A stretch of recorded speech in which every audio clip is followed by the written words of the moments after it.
Hi everyone and welcome to Thursday Thinking. We're really pleased today to have Don Baladasan with us. I'm really looking forward to hearing about your career and about your journey, Don. So we always like to ask at the beginning just a bit around your background and where you grew up, your education, stuff like that.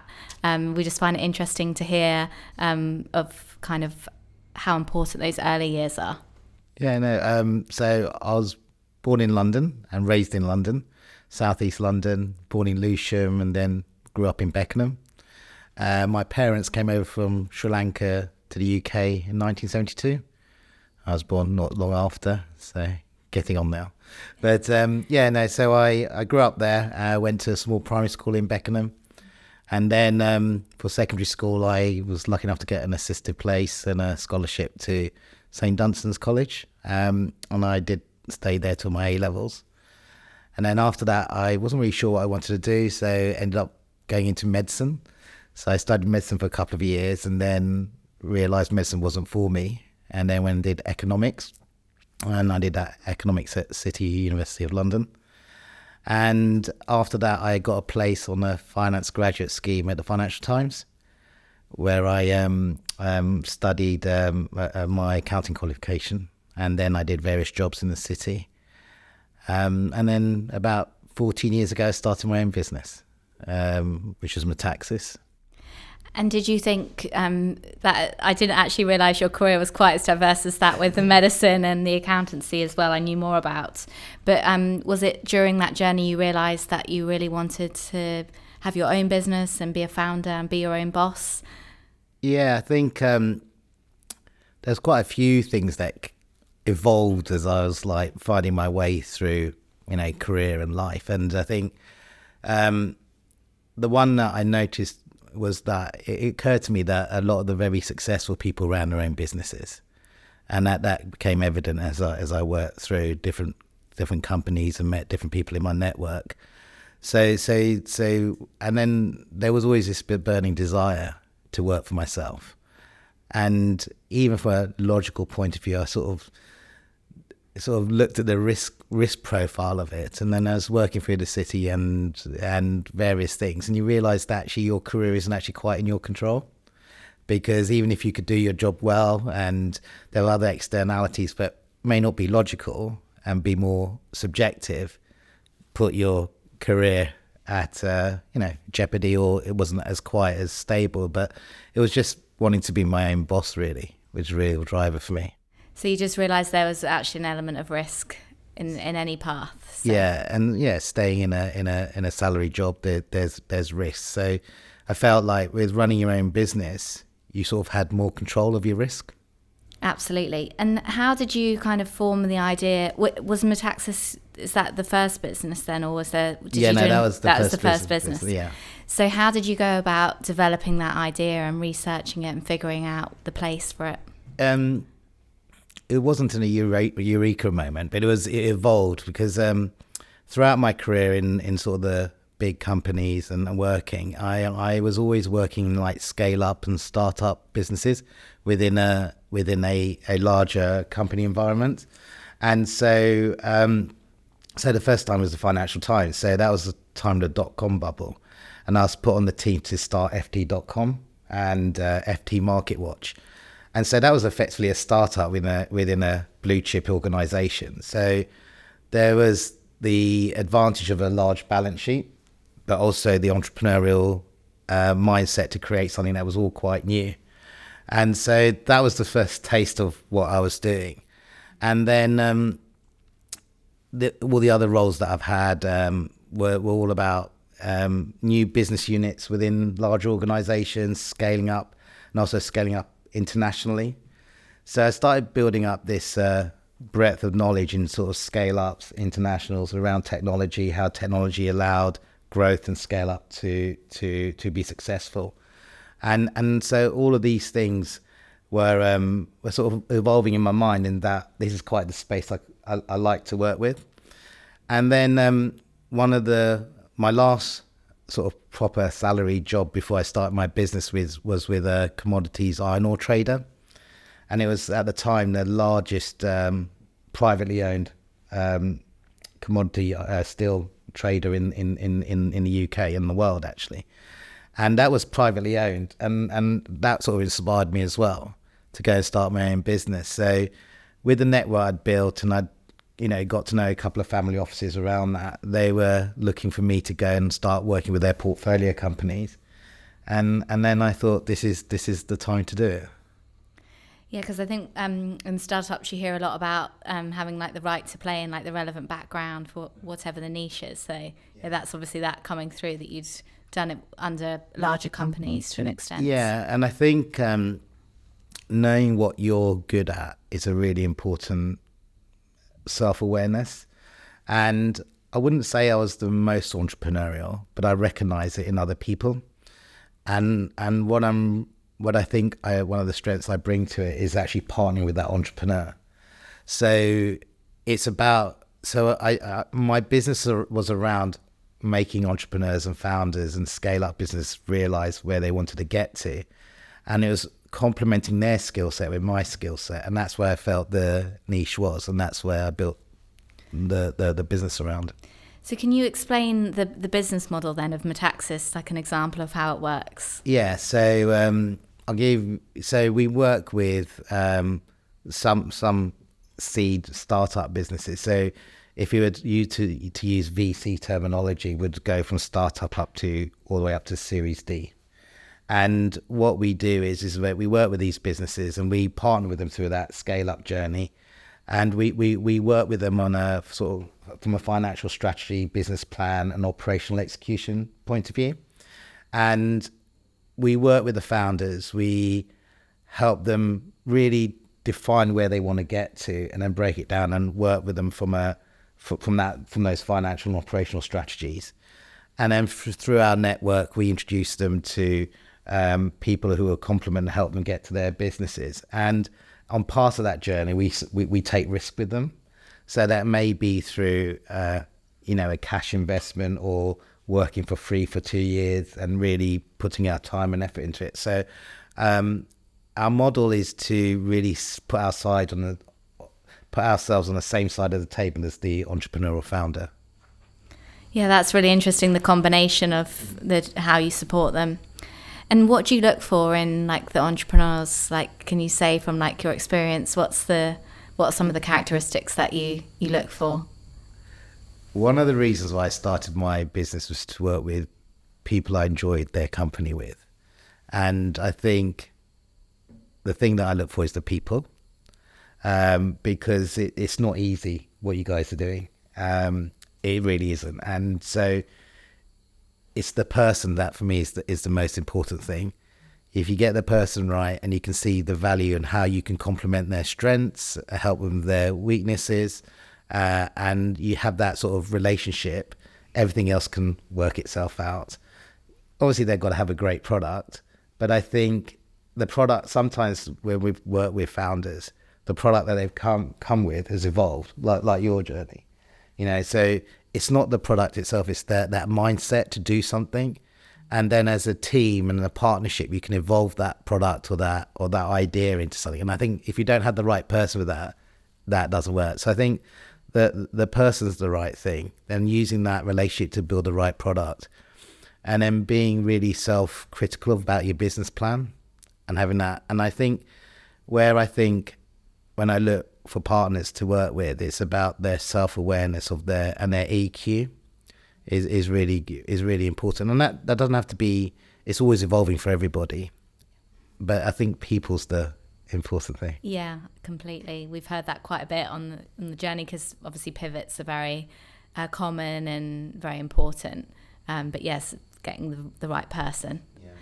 And I guess related to that, what are some kind of common mistakes that you might see? I know you talked about this, maybe not having self-awareness of the business plan. Is there anything else, like any watch outs that kind of first time founders should be aware of? Anything else? Yeah, I think it's surrounding yourself with the wrong people, because there's a lot of people in this space who promise everything and deliver nothing. And that's really, I find it quite astounding, to be honest, because having done that journey myself, I know I have that empathy. Well, I like to think I have that empathy with the founders, how much they're sacrificing. People don't see how brave you are to do this. And I just don't understand the mentality of these people who take advantage of that. And so when you're starting, you are, I wouldn't say desperate, you're just really eager to move on. And I think that's one of the things I see people being diverted for the wrong reasons by the wrong people. But at the same time, having a flexible approach to changes in environment, changes in the economy, competition, that flexible mindset and resilience is not having that can be a mistake. Yeah, no, that's really helpful. And the subject of co-founders is quite something that's quite popular and comes up quite a lot. What have you seen in terms of like the importance of having a co-founder? I guess a lot of it's around complementing the skills that you might not have. Are there any other insights if some of the boot campers were looking for co-founders? Yeah, it's a double-edged sword, co-founders. I think where I've seen it work well is when they really complement each other and they value what each brings to the table. I think that's a really important awareness from a co-founder's perspective.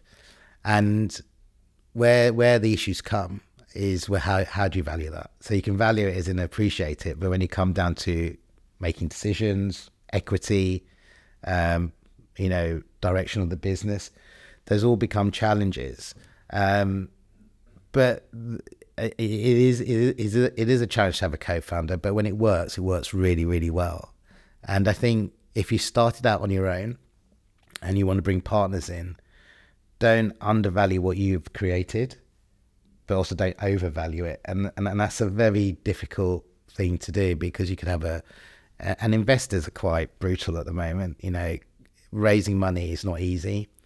I think since I started even 15 years ago, the number of people working for themselves has really increased. So there's lots of people looking for capital. So it puts the onus on you to go and get the right co-founder partner. And so it's a difficult thing to navigate. But I think if you build your awareness of what you need and complement that, then it can work really well. Yeah. And you've kind of touched on it already, but in terms of like 2024 and the current landscape for startups from a funding perspective, but more broadly, what's your kind of take on the situation for kind of an early stage startup? It's difficult. It is difficult, but it doesn't mean it's not possible. In terms of where there's been, so many major global incidents like with COVID, the political instability around everywhere, which is now knocked onto interest rates, etc.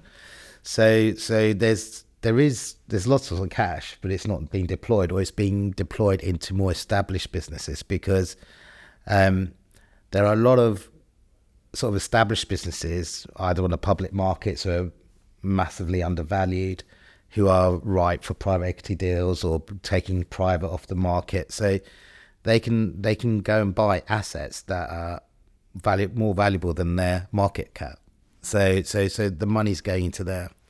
It doesn't mean the VC space and the early stage money is not there, but it's having a knock-on effect. And higher interest rates means higher IRR returns.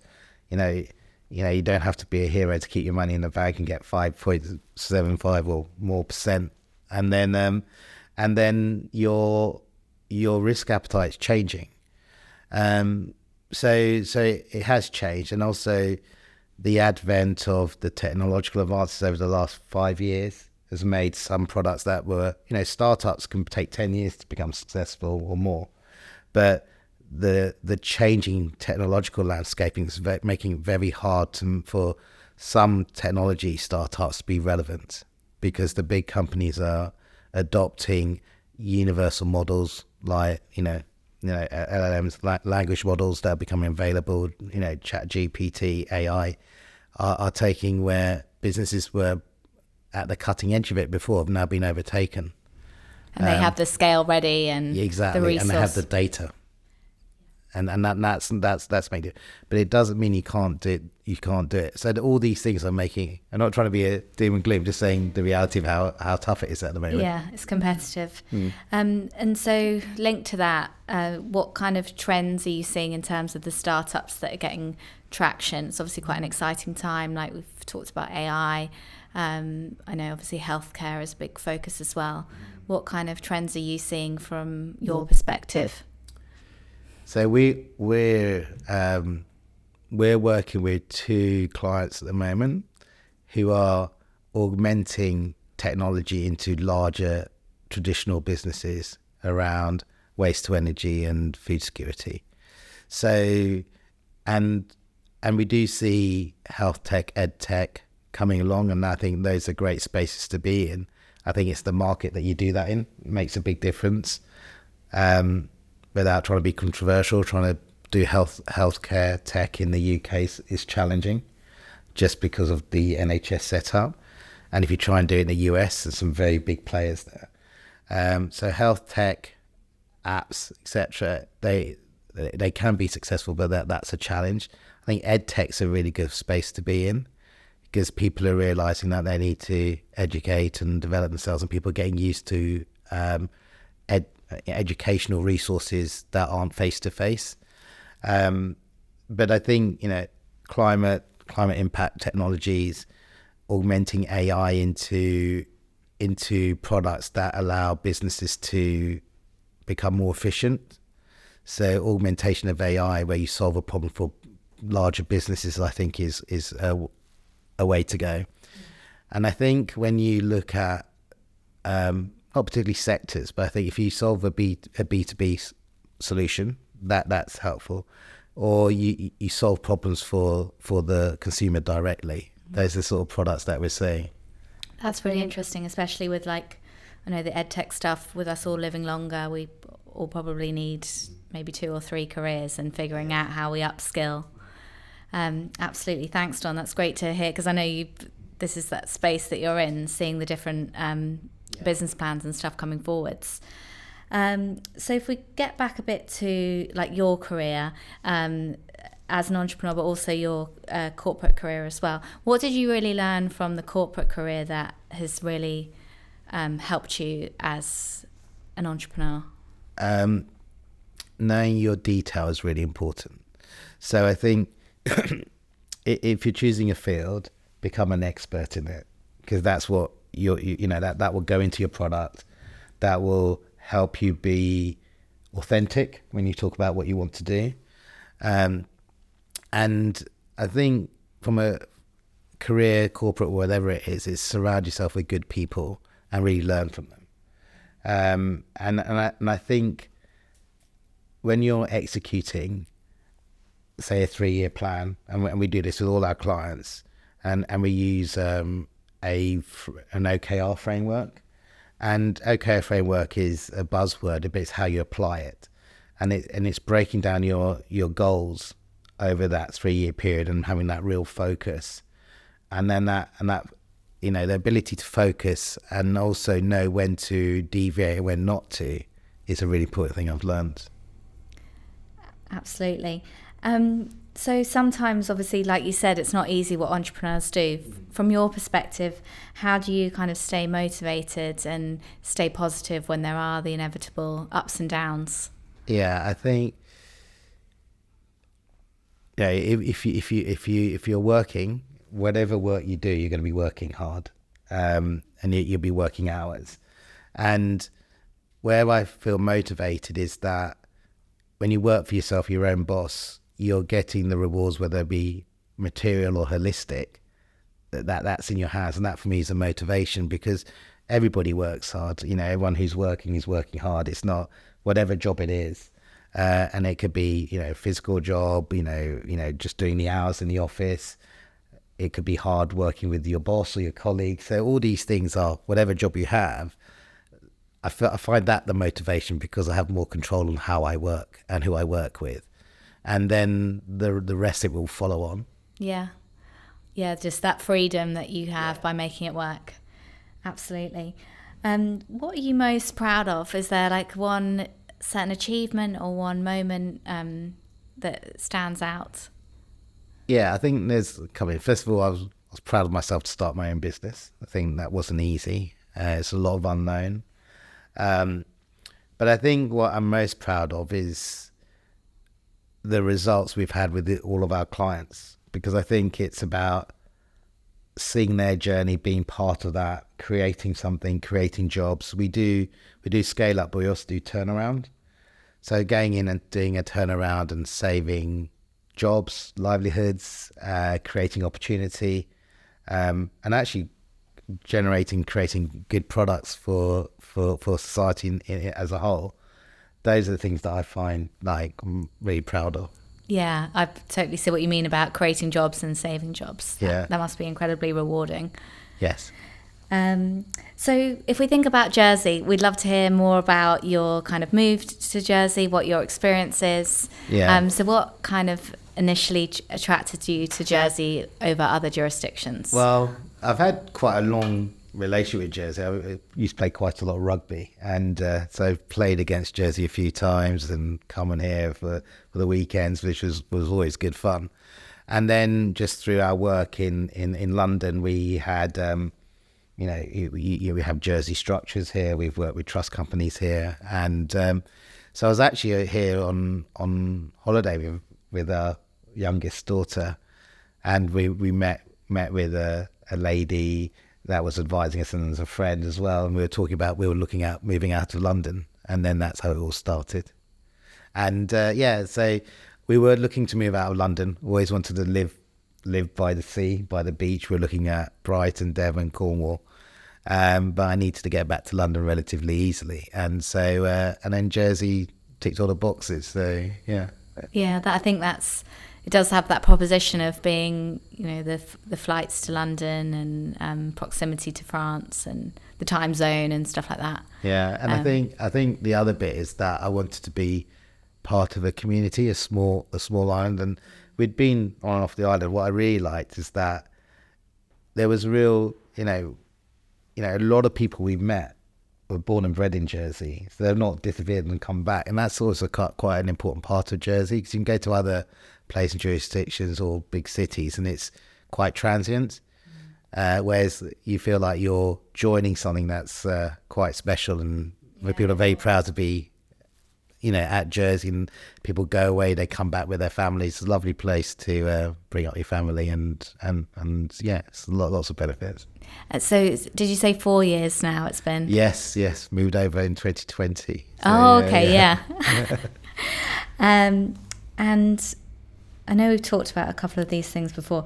What do you think is like a really big opportunity for Jersey to be successful, like long term?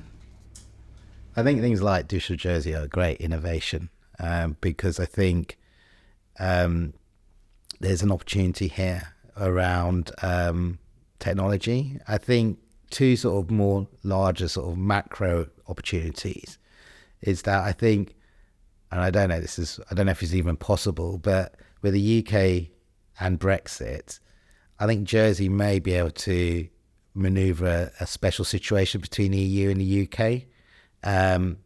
It's way above my pay grade, but I don't know if that's possible. But if there's a will, there's a way, where it could have a very sort of fortuitous and serendipitous situation between UK and EU. I think that's an opportunity that should be looked at. And then the other thing I think would be good was to have a strong affiliate relationship for a STEM campus here, with a renowned university in the UK or even in France, whatever it is. Just have a campus here in Jersey. I think that would be a great opportunity for Jersey. Absolutely, the university campus I think is something that's been discussed, and it's really interesting because it helps solve a lot of the problems that we have on the island. Definitely. So linked to Digital Jersey, why do you think the bootcamp is important for our ecosystem and startups? Because I think meeting and talking to people and networking is one of the most powerful things you can do as a founder. not just from meeting people what they can do, but what you can do for them as well. You can meet a future partner and you can also see where your idea works and where it doesn't work. And talking to people and understanding this is a great forum for that. You touched on the mentors, and that's something. We have a Digital Jersey mentoring program, and we work with mentors on the bootcamp. Is that something that you've seen has made a real impact on some of the startups that you work with? Yeah, absolutely. I mean, the startups we work with, we introduce them to people we know that had done things. I think one of the things I've learned over the years is people say they can do and people have done. There's a difference. It doesn't, and I'm not saying that people who can do can't do it, but people who have done it, they just bring another layer of experience and insight into what you're trying to achieve. And so I think that for me is that mentoring side. And myself, I talk to a lot of people to get advice and mentoring with how would they do something, because you're always learning. Absolutely. Is there anything you do to switch off? Do you go on trips? Do you try and switch off your phone, stuff like that, when you have breaks? I should do more of it, but I try to. I try to switch off, but it's hard. It's something I have to improve on myself. But it's when I was playing rugby, that was a good switch off from work, and then 3 children and family life takes but that's a nice switch off as well. Yeah, absolutely. We always like to ask that question because everybody handles it so differently. But yeah, quite a common theme is the sport and things that maybe engage your brain in a different way. Haven't taken up golf yet. Oh, not yet. You're working your way through the Jersey hobbies. Yeah, haven't got quite as much time as my friends yet. Any sea swimming or not yet? So, well, yeah, my wife does, so she always tries to convince me. But I do try and surf quite badly. So yeah, I think it's just physics. What's your favourite beach on the island? It depends. Portlet's nice. St. Villard's, and St. One's when it depends what you want to do. Yeah, absolutely. So what would you say to these guys? A lot of them are kind of quite idea to MVP type of stage. What would you say to focus on? I know you talked about the networking, we talked about mentors. What else would you say is important to focus on at this point? Your product. Because if you don't have a product, you won't have a business. So I think starting with your product and be really self-critical. I mean, a simple thing would be a SWOT analysis of your product. What are the strengths, what are the weaknesses, the internal ones for yourself and your product. What are the opportunities, what are the threats, what competition you have. Really understand that, because being a founder is not just about a product, it's put into a business context, because ultimately you want the product to be successful. Success is, marked by, uptake and commercial reality. And I think that's the bit where you really focus on your product, and your product will change dependent on the efficacy of its business opportunity. And I think that's something that I think really focusing around that. And then once you start getting that formed, you can then start building the team around it, because then you get the right capabilities that you need, the right capacity, you get the right funders, you get the right mentors. And I think understanding that is a really important part of the journey. Absolutely. And anything else? And so we've got a few weeks left, and then there's going to be the TEKEX event where the bootcampers will be pitching their ideas to investors and the broader community. So is there anything else you would say to focus on at this point? Obviously the product, like you say, the networking, mentoring. Yeah, but so if you're pitching product, the people in your team, and the price of your product, how you're going to make it commercial. I think that's really, really clear. And then also a realistic assumption around your market share, and knowing your competitors and substitutes. Substitutes is an important one, because sometimes you don't see what you can, and but also an opportunity. What can you substitute? So I think having that, keeping it simple when you pitch, and really focus on the problem you're solving. And I think that's what I'd expect to see when I'm looking at pitches. That's really helpful. Thanks, Don. Thanks so much for being a part of our program and Thursday Thinking. It's been really great to hear your perspectives that are really quite unique, having the two angles. So we really appreciate it. No, Thank you. Absolute pleasure. And thank you for inviting me.